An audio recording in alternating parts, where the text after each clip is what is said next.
Bismillahirrahmanirrahim. Assalamualaikum warahmatullahi wabarakatuh. Kita lanjutkan pada materi keempat, yaitu tentang al-ahkam. Al-ahkam itu jamaknya hukum. Jadi hukum dan ahkam itu sama ya. Hukum itu satu, kalau ahkam itu banyak, lebih dari dua. Nah, al-ahkam yang akan kita bahas yaitu tentang hukum akal, hukum adat, dan hukum syara' atau syar'i. Nah, hukmu bahasa Arabnya hukmu ya, hukmun. Itu berarti menolak kezaliman atau dengan arti menetapkan atau memutuskan. Nah, kalau secara usul fiqh, hukum itu perintah Allah yang berkenaan dengan perbuatan orang-orang yang mukallaf.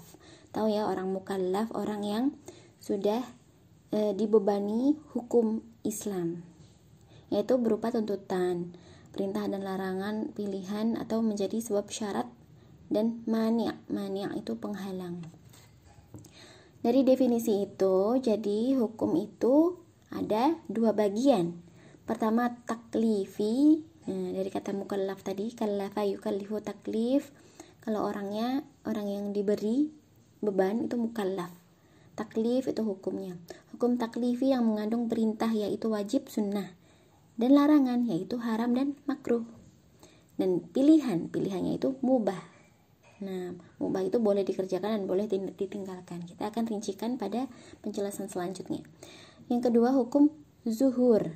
Syarat seperti berwudu menjadi syarat sahnya sholat. Terus mani', penghalang seperti haid, nifas, itu penghalang wajibnya sholat dan puasa gitu. Kemudian kalau secara istilah, syariah itu satu, fikih itu beragam gitu. Jadi syariah itu only one, kalau fikih itu banyak, beragam, nggak hanya satu gitu. Dalam fikih seseorang akan menemukan pemikiran-pemikiran para fuqaha. Fuqaha itu ahli fikih, antara lain para pendiri 4 imam madhab. Ilmu fikih yang sampai sekarang masih berpengaruh di kalangan kita, bahkan sedunia. Ada Abu Hanifah, Malik bin Anas, kemudian Muhammad Idris Asy-Syafi'i, Ahmad bin Hambal, ya itu ya. Nah, fikih berisi rincian dari syariah, karenanya bisa dikatakan sebagai elaborasi terhadap syar'iyah. Elaborasi yang dimaksud di sini itu adalah suatu kegiatan ijtihad dengan menggunakan akal pikiran atau ra'yu. Selanjutnya kita akan mengenal hukum akal, hukum adat, dan hukum syara'. Hukum syar'i itu syariat atau fikih, kita banyak tahunya fikih, yaitu hukum yang berkaitan dengan perintah dan larangan Allah. Ya, kalau hukum adi itu adat, hukum yang berkaitan dengan adat atau kebiasaan manusia di suatu wilayah gitu. Kemudian yang akal itu berkaitan dengan akal kita. Kita bahas satu-satu. Kalau hukum syar'i kita banyak mengenal ya, ada wajib, sunnah, dan lain-lain. Kita bahas satu-satu dari wajib atau fardu. Wajib itu harus dilakukan atas setiap diri muslim atau mukallaf. Mukallaf itu akil dan balik ya, baik laki-laki atau perempuan. Nah, kalau wajib itu hukum kalau dilakukan dapat pahala, kalau ditinggalkan berdosa, dapat siksa di akhirat. Nah, wajib sendiri dibagi dua. Ada wajib atau fardu ain. Jadi wajib dan fardu itu sama ya. Fardu ain dan fardu kifayah. Kalau fardu ain itu harus dilakukan setiap mukallaf karena ya wajib yang berat. Fardu ain harus dilakukan, nggak boleh ditinggalkan, terkecuali punya uzur yang kuat. Nah, contohnya sholat 5 waktu sehari semalam itu fardu ain. Jadi ini wajibnya setiap muslim, setiap dari kita, nggak boleh diwakilkan. Terus wajib atau fardu kifayah. Kalau ini pekerjaan yang wajib dilaksanakan oleh mukallaf, tapi jika sudah ada satu di antara sekian banyak orang yang sanggup melaksanakannya, maka terlepas kewajiban untuk dilakukan. Contohnya mendirikan sholat jenazah. Nah, ini wajib ya, fardu kifayah, bagi setiap muslim itu wajib. Tapi kalau nggak dilakukan, maka semua muslim akan berdosa. Jadi semua muslim berdosa karena tidak ada satupun yang mewakilkan. Contohnya sholat jenazah tadi. Kemudian haram itu larangan, kalau ditinggalkan dapat pahala, kalau dilakukan berdosa. Nah, haram ini banyak sekali contohnya ya.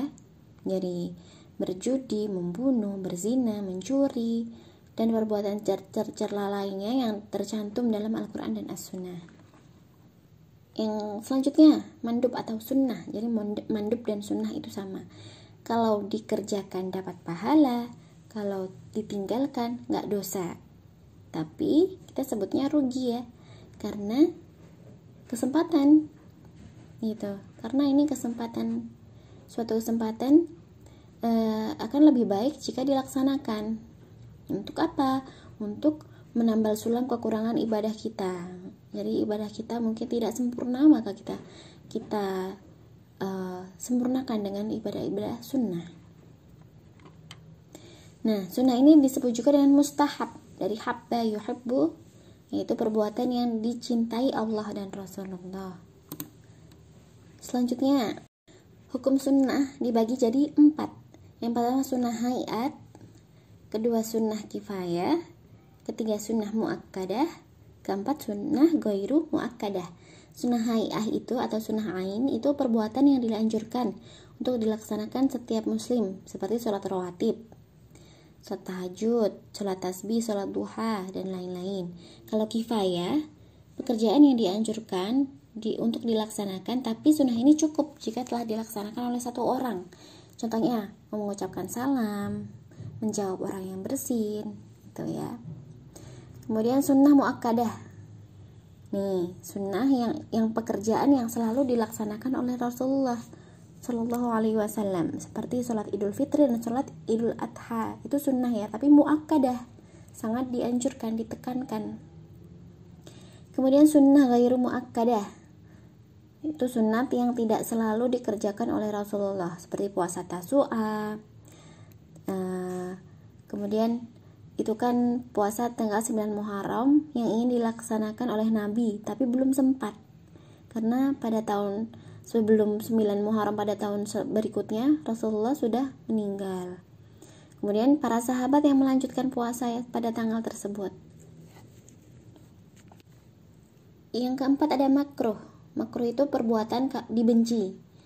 Dari kata karoha yakrahu, itu artinya benci. Kalau makruh yang dibenci, tapi tidak berdosa kalau dilakukan, dan berpahala kalau ditinggalkan. Misalnya memakan makanan yang membuat mulut menjadi bau, itu ya sebagai contoh. Kemudian mubah itu secara syariat pekerjaan boleh ditinggalkan, boleh dilakukan. Kalau ditinggalkan gak dosa, kalau dikerjakan ya gak dapat pahala. Makan, minum, tidur, mandi, dan banyak sekali ya contoh dari mubah. Juga disebut halal atau jais. Jais artinya boleh. Tapi kadang-kadang mubah itu bisa jadi sunnah. Contohnya makan tetapi diniatkan untuk menguatkan tubuh agar lebih giat beribadah kepada Allah. Atau berpakaian yang bagus dengan niat untuk menambah bersihnya dalam beribadah kepada Allah, bukan untuk riya atau menunjukkan kesombongan dalam berpakaian, yaitu terkait dengan hati ya, amalan hati. Selanjutnya ada hukum adi. Setelah tadi hukum syar'i, ada hukum adi atau hukum adat. Hukum adi atau hukum adat ini menetapkan sesuatu bagi sesuatu yang lain atau menolak sesuatu karena sesuatu itu sudah ada, karena kejadian yang berulang-ulang ya. Jadi kebiasaan suatu daerah. Ini sebagai contoh. Api itu panas, bisa bakar kertas. Nah, kalau orang berpegang teguh pada kebiasaan yang telah diketahui secara berulang itu, maka ditetapkan suatu hukum kebiasaan bahwa api itu panas dan dapat membakar segala macam kertas. Itu termasuk hukum adi ya, hukum yang kebiasaan. Kemudian hukum akli, hukum akal itu yang menetapkan sesuatu keadaan untuk adanya sesuatu, atau meniadakan sesuatu karena gak ada sesuatunya, itu hukum akal. Ini lebih mudah pakai contoh ya. Kayu nggak bisa jadi kursi dengan sendirinya. Nah, makanya pasti ada tukang kayu. Nah, jadi kursi itu bukti nyata akan keberadaan tukang kayu. Itu contoh pengambilan hukum akal ya. Nah, kita bisa kiaskan dengan contoh-contoh yang lain. Dari contoh itu kita bisa mengambil bukti tentang keberadaan Allah juga. Karena Allah itu ada karena ada yang diciptakan. Kita itu ada berarti ada yang menciptakan. Adanya langit, bumi, dan seisinya itu bukti kuat akan keberadaan Allah. Gak mungkin ada langit, bumi ini dengan ada sendirinya. Jadi sudah pasti ada yang menciptakan, yaitu Allah Subhanahu wa ta'ala. Alhamdulillahirabbil alamin. Kita sudah selesai pada pelajaran Al-Ahkam. Sampai bertemu pada pertemuan selanjutnya. Wassalamualaikum warahmatullahi wabarakatuh.